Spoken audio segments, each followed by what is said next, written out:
Corruption کرتے ہوئے، کیا اس کی جرت ہے کہنے کی کہ مجھے این آر او دے دو، کہ مجھے میری کرپشن معاف کر دو، یہ تو صرف غریبوں کو پکڑو؟ کیا کسی کی جرت ہے وہاں؟ کبھی کسی کامیاب خوشحال ملک میں کسی کی مجال نہیں ہوتی کہ وہ کہے کہ جی میرے لیے ایک قانون اور صرف غریبوں کو جیلوں میں ڈالو۔ آج بھی پاکستان میں اب جیلوں میں دیکھیں تو صرف غریب لوگ ہوتے ہیں۔ طاقتور ڈاکوؤں کو بھی ہمارا انصاف کا نظام نہیں پکڑ سکتا۔ کہیں کسی مہذب معاشرے میں، کامیاب معاشرے میں، خوشحال معاشرے میں ایسا نہیں ہوتا کہ ایک سپریم کورٹ ایک آدمی کو جیل میں ڈالے اور وہ پھر ایسی ایکٹنگ کرے کہ بالی ووڈ کے اندر بھی کوئی ایسی ایکٹنگ نہ کر سکتا تھا۔ ایسی معصوم بیمار شکل بنا کے اور جھوٹے میڈیکل ٹیسٹ دے کے اور وہ آج برطانیہ چلا جائے، یہ کسی مہذب معاشرے میں نہیں ہوتا۔ تو اصل میں کشمیر کے لوگوں یہ سن لیں میری بات، یہ ہے اصل پاکستان کی جنگ۔ اس وقت ہم اپنے ملک کے مستقبل کی جنگ لڑ رہے ہیں، جہاد کر رہے ہیں، اپنے بچوں کے مستقبل کی جہاد لڑ رہے ہیں۔ طاقتور کو قانون کے نیچے ہم لانے کی کوشش کر رہے ہیں، جو آج تک طاقتور قانون کے اوپر رہا ہے۔ جس ملک کے اندر انصاف کا نظام ہے، قانون کی بالادستی ہے، وہ خوشحال ہے۔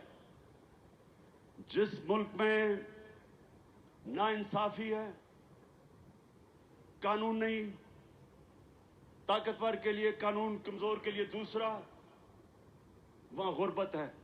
جتنے مرضی وسائل کے باوجود اس ملک میں غربت ہے۔ ملک کبھی بھی خوشحال نہیں ہو سکتا جب تک اس میں قانون کی حکمرانی، طاقت کی حکمرانی نہیں، قانون کی حکمرانی نہ ہو۔ اور پھر آخر میں خودداری، لا الہ الا اللہ، اللہ کے سوا کوئی، میں کسی کے سامنے نہیں جھکوں گا۔ یہ جب آپ کلمہ پڑھتے ہیں تو سب سے پہلے آپ کہتے ہیں کہ اللہ تیرے سوا میں کسی کے سامنے نہیں جھکوں گا۔ لا الہ الا اللہ ایک انسان کو غیرت دیتا ہے۔ لا الہ الا اللہ ایک چھوٹے انسان کو بڑا انسان بنا دیتا ہے، ایک کمزور قوم کو عظیم قوم بنا دیتے ہیں۔ کیا تھا وہ مدینہ کی ریاست میں؟ غریب لوگ تھے، دونوں طرف سپر پاورز تھیں، Roman empire, Persian empire, super power تھی، غریب لوگ تھے لیکن خوددار لوگ تھے، کسی کے سامنے جھکنے والے نہیں تھے، کوئی خوف نہیں تھا۔ وہ جانتے تھے کہ اللہ کے ہاتھ میں زندگی اور موت ہے، عزت ذلت ہے، رزق ہے، آزاد انسان تھے۔ دنیا کی تاریخ میں اتنی تیز ایک قوم اٹھ کے آدھی دنیا پہ نیچے آ گئی جو مدینہ کی ریاست کے ماڈل میں ہوا، اور یہی پاکستان میں ہم نے کرنا ہے۔ بدقسمتی سے اب تک ہم لوگوں کے سامنے ہاتھ پھیلاتے پھرے ہیں، کبھی کسی سے ایڈ تو کبھی کسی سے قرضے، کبھی ہم نے اپنے پیر پہ کھڑا ہونا نہیں کوشش نہیں کی۔ کوئی ملک سے باہر سربراہ جاتا ہے، سارے انتظار کر رہے ہوتے کہ جی کتنی قرضے لے کے آئے گا یا کتنی امداد لے کے آئے گا۔ کوئی ملک اس طرح ہاتھ پھیلا کے عظیم قوم نہیں بن سکتا۔ تو میرے کشمیریوں، یہ انشاءاللہ اب یہ جو پاکستان بننے جا رہا ہے، انشاءاللہ یہ کسی کے سامنے ہاتھ تو پھیلانا دور کی بات ہے، یہ لوگوں کو انشاءاللہ غریب ملکوں کو امداد دیا کرے گا۔ کشمیر کے لوگوں، میں آج مقبوضہ کشمیر کے جو عظیم لوگ ہیں ان کو آج میں خاص پیغام دینا چاہتا ہوں۔ صرف پاکستانی قوم ہی نہیں آپ کی طرف دیکھ رہی, صرف ہم ہی نہیں آپ کے اوپر فخر کرتے. جس طرح آپ نے ظلم کے سامنے آپ کھڑے ہوئے ہیں, جس طرح آپ نے خودداری دکھائی, جس طرح آپ کی برہان وانی جیسے نوجوان جنہوں نے اپنے جانوں کی قربانیاں دی ہیں,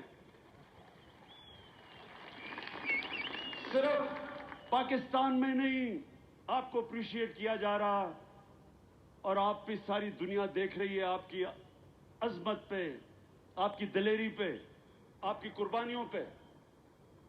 ساری مسلمان دنیا آپ کی طرف دیکھ رہی ہے اور آپ کے لیے دعائیں کر رہی ہے کہ اللہ ان کو اسی طرح صبر اور طاقت دے, اسی طرح ان کو جذبہ دے کھڑا ہونے کا اور ظلم کے سامنے کھڑا ہونے کا. کوئی نہیں سمجھ رہا تھا کہ جب نریندر مودی نے 5 اگست کو کشمیر کے اوپر جو ظلم کرنا, مزید ظلم کرنا شروع کیا, پہلے بھی ظلم تھا, کوئی نہیں سمجھ رہا تھا کہ کشمیر کے لوگ وہ برداشت کر جائیں گے. دنیا سمجھ رہی تھی وہ گھٹنے ٹیک دیں گے, لیکن کشمیریوں کا وہ جذبہ اور جو ان کے اندر ایمان ہے, وہ نہیں سمجھتے تھے کہ اس طرح کا مضبوط پختہ ایمان والے لوگ ہیں وہ.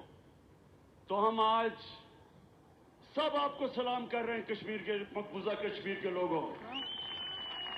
انشاءاللہ جو قرآن میں اللہ کا وعدہ ہے ایمان والے لوگوں کے لیے کہ ہر مشکل کے بعد میں آسانیاں پیدا کرتا ہوں. انشاءاللہ اچھا وقت آپ کے سامنے آ رہا ہے. ہم پاکستان میں آپ کے لیے دعائیں تو کرتے ہیں, میں آپ کو یہ کہتا ہوں کہ انشاءاللہ ساری دنیا میں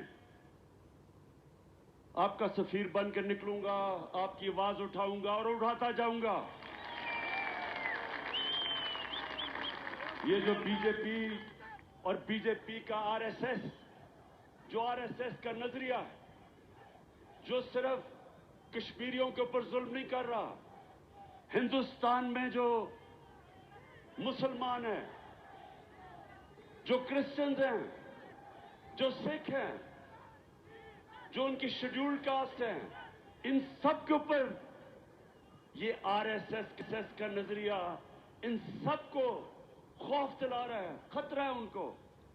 ان کو برابر کے شہری نہیں یہ سمجھتے, بلکہ یہ آر ایس ایس کا نظریہ سب سے زیادہ خطرہ ہندوستان کو ہے. اس سے ہم ہر فورم پہ ان کے لیے کھڑے ہوں گے, اور میں انشاءاللہ ہر فورم پہ ان کی آواز بلند کروں گا.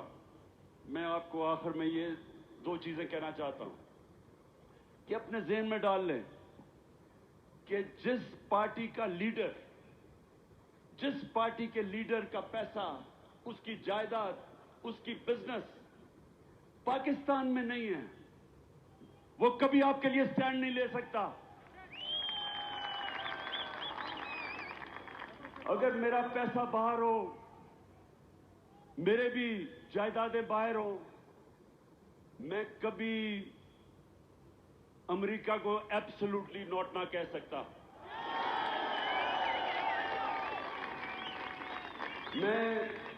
میں بھی امریکہ کو کہتا کہ ٹھیک ہے جی پاکستان میں ڈرون اٹیک کرو, میں مذمت کرتا رہا لوں اور آپ پاکستانیوں کو مارتے جاؤ, جو ہمارے لیڈرز کہہ چکے.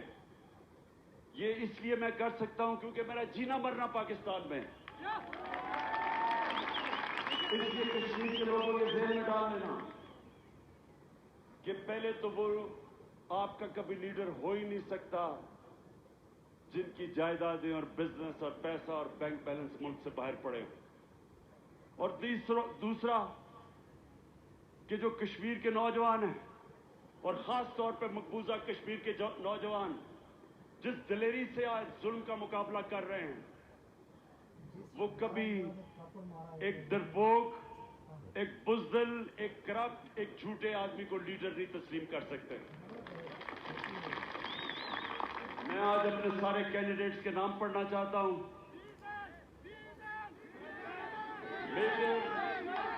میجر لطیف خلیق,